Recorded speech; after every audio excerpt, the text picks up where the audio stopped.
while I was at Marsh Air Force Base, I believe that was in 1954, General Curtis LeMay was commander of the Strategic Air Command, and he was a sports car enthusiast, and he sponsored or allowed sports car races to be held at various Strategic Air Command bases. And the Los Angeles Times sponsored the race that they had in Riverside. And I volunteered to work as crowd control or something like that. And that gave me an opportunity to be in the pits and around the cars.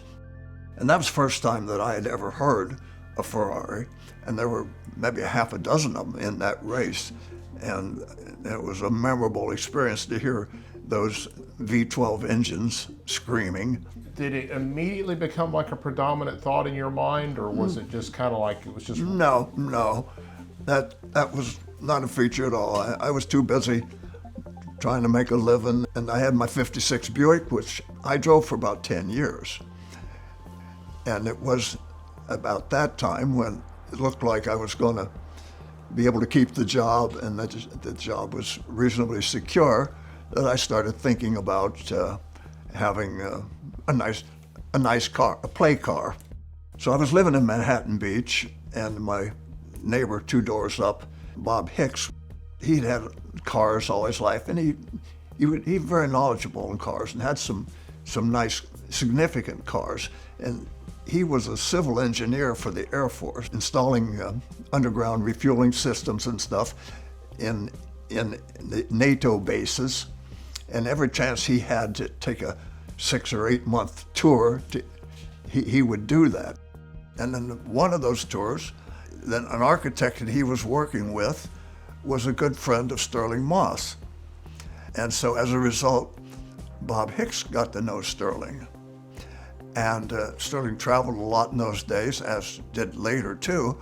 Anytime he'd come to Los Angeles, he would stay with Bob, which is 2 doors away from me.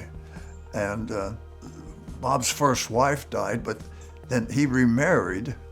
And when he remarried, well, then Stirling didn't exactly have a place to stay, but I had just built my house, and it was nice at the time, which it isn't now. So my place became Stirling's home away from home. He and I were a lot alike because I built the house. I liked all kinds of gadgets and every convenience feature you could possibly put into it, and that's what he liked. So I said several times I went over there, spent a week with him working on his house. All these different companies would give him the appliances, give him the flooring, give him all of this, a lot of the products, and then they would use it for advertising. We got along great, but if there's one word to describe Stirling, it's impatient. Come on, go. He said, move it, Granny. He called me Granny because I just was too deliberate to suit him. And he rode motor scooter. He had a motor scooter because to get around in London, you can't very well get around in a car.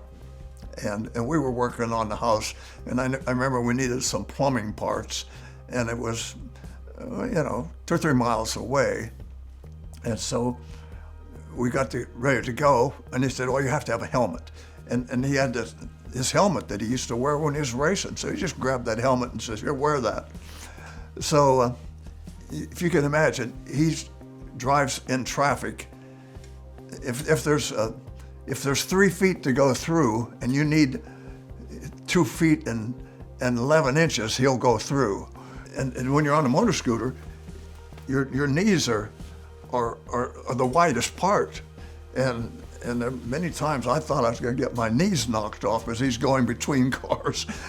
But this one time, we were going down there along the Thames, and we stopped at a light, and there was a policeman standing there, and he just waved us over, and he says, your helmet's not legal.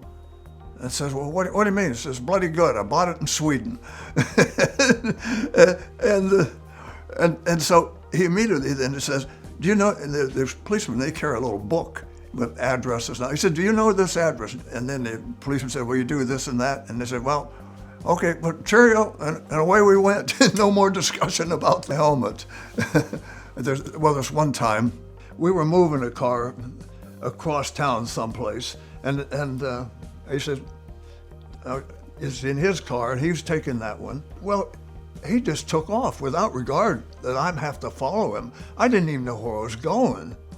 And he would dart in front of people, and he'd catch the light, and the next thing I know, he was gone. I couldn't even see him. So I just pulled over and stopped.